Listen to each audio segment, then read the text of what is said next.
Hello everyone, this is David at Grow and Eat This. It's Saturday, February, I don't know, 14, 13, 14, something like that. My average last frost date in Zone 7 is out somewhere between the middle and end of April. This being between the middle and end of February, that means things that are 8 weeks to 12 weeks before the frost date are time to get started. Now,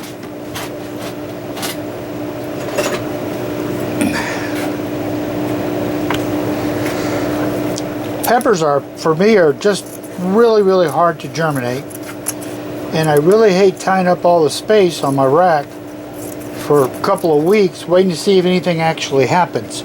So what I'd like to do, especially for the first ones that I want to get in as quick as I can when I'm allowed to, and I want the plants to be good size, which means I'm taking them in and out.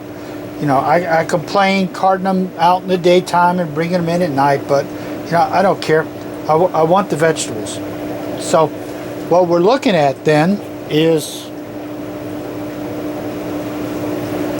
we want to get them started, but I'm going to start them on paper towels and I'm going to put them on a heat mat. Pepper seeds need to be hot. It's easy. You put them out in the cold, they rot. You put them in regular temperatures, they sit there forever. You get them hot, you might actually get something to grow. So, going to get them hot. Wow. These are the shishito. These are the frying peppers that you get as an hors d'oeuvre in the fancy restaurants. Oh. I had those down in Tampa, eating with my daughter and her husband a couple of years ago, and it was like, wow, how have I missed all these peppers all these years? So they are in a container you can't get open. Okay, so we're going to wet the paper towel down. I ought to have a tray under there, but I don't. And then I'm going to take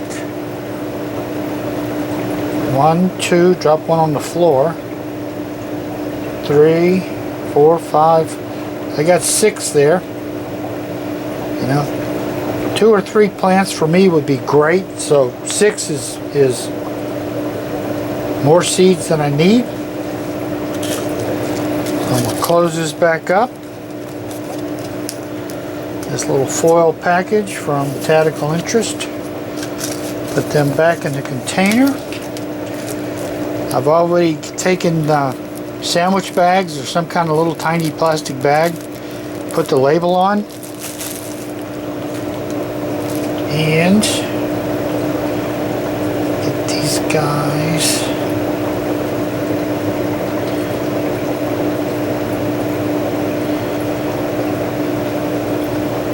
underneath here. Now some people will fold them inside. I understand that. I don't like to do that. I like to try, and it takes a little coordination to figure out how to do it each time. I want the seeds, when they start to sprout, to point away so that they don't tend to dig into the paper towel. So I'm going to put them in the bag here, upside down.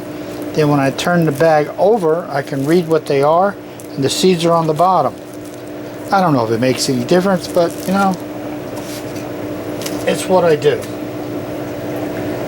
Next one I'm going to do here is a Better Bell.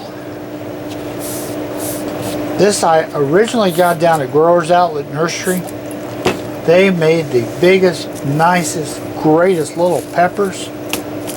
They're like a California Wonder, except they were bigger and blockier and firmer fleshed, and boy, they were good. And then I got lucky at Territorial Seed. Oh, there's a seed wants to volunteer.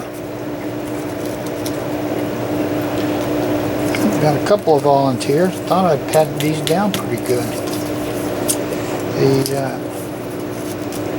So I could get some seed, grow my own.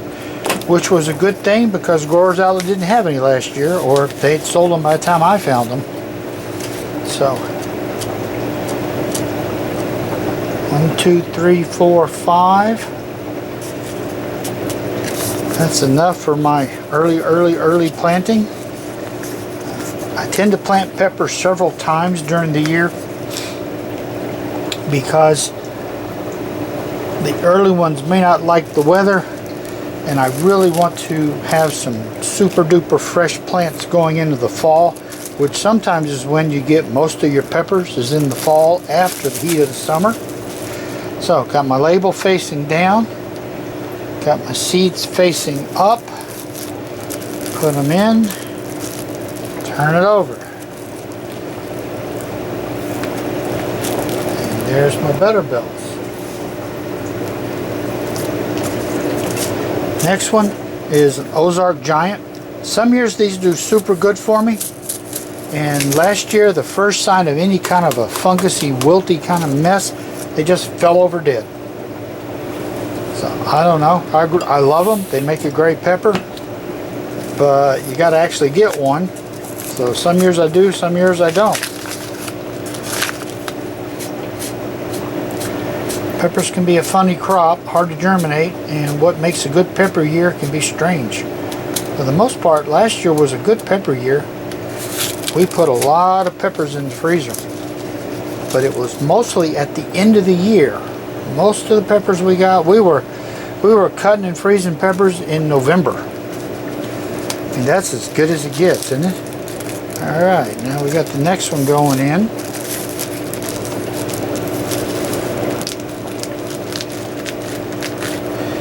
Now, you get the idea.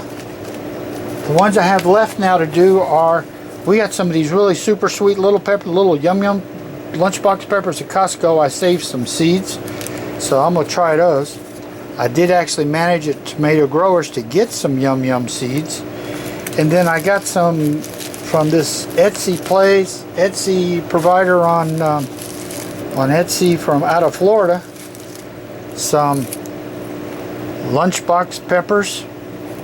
Supposed to have been 50 of them. I have tried twice sprouting 10 of them.